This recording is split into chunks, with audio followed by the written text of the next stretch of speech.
Cup మనదే రెండోసారి విశ్వవిజేత. ఇక చూద్దాం ఒకసారి పూర్తి వివరాలకు వెళ్దాం. ఇక దక్షిణాఫ్రికా ఉత్కంఠ విజయం, విరాట్ కోహ్లీ, హార్దిక్ పాండ్యా విజృంభణ, సూర్యకుమార్ యాదవ్ సంచలన క్యాచ్, క్లాసిక్ డికాక్ పోరాటం వృధా, మరోమారు సఫరీలకు నిరాశ, సంబరాలలో యావత్ భారతదేశం. ఇక ప్రముఖుల ప్రశంసల వెలువ, టీ20 టీలకు రిటైర్మెంట్ ప్రకటించిన విరాట్ కోహ్లీ. చూద్దాం ఒకసారి ఎన్ని గుండె కోతలు, ఎంత వేదన, ఒకటే రెండా శతాబ్ద కాలంలో అందినట్టే అందుతూ చేజారుతున్న ఐసీసీ ట్రోఫీ ఎట్టకేలకు భారత్ సొంతమైంది.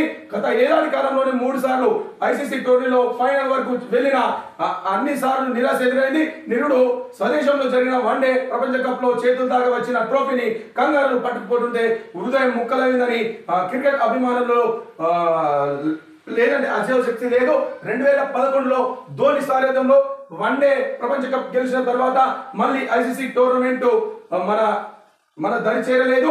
ఇక తర్వాత 5 సార్లు ఫైనల్ వరకు చేరిన కప్పు దక్కలేదు. ఇక కానీ ఈసారి కరేవెన్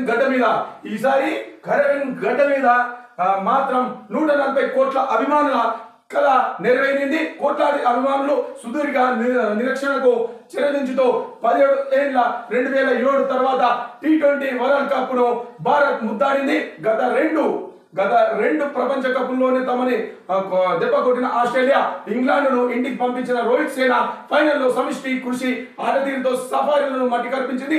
పురుషుల క్రికెట్ లో భారత్ ఐసీసీ కప్పును అందుకోవడం ఇది 4వసారి. ఇక వన్డే క్రికెట్ లో 2 సార్లు ప్రపంచ ఛాంపియన్ నిలిచిన భారత్ పొట్టి పర్మిట్ లో కూడా దానిని సమం చేసింది.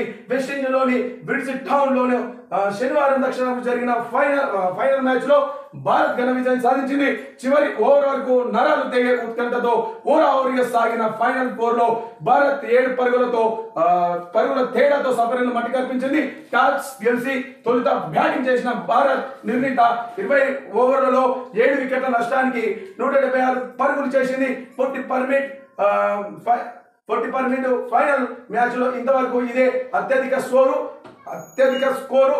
ఇక ఆ తర్వాత బ్యాటింగ్ దిగిన సఫారీలు 20 ఓవర్లలో 8 వికెట్లు కోల్పోయి 169 పరుగులు మాత్రమే చేయగలరు. భారత్ గ్రూప్ మ్యాచ్ల నుంచి సూపర్ 8 లో కూడా ఓటమి ఎదురకుండా ఫైనల్ చేరింది. సెమీఫైనల్స్ లో ఇంగ్లాండ్ సునాయాసంగా ఓడించిన భారత్ ఫైనల్లో దక్షిణాఫ్రికా గట్టి పోటీచ్చింది. అయితే గత 33 ఏళ్లుగా క్రికెట్ వరల్డ్ కప్ ను సఫారీలు అందరికి దాచగానే మిగిలిపోయింది. అదేవిధంగా చూద్దాం.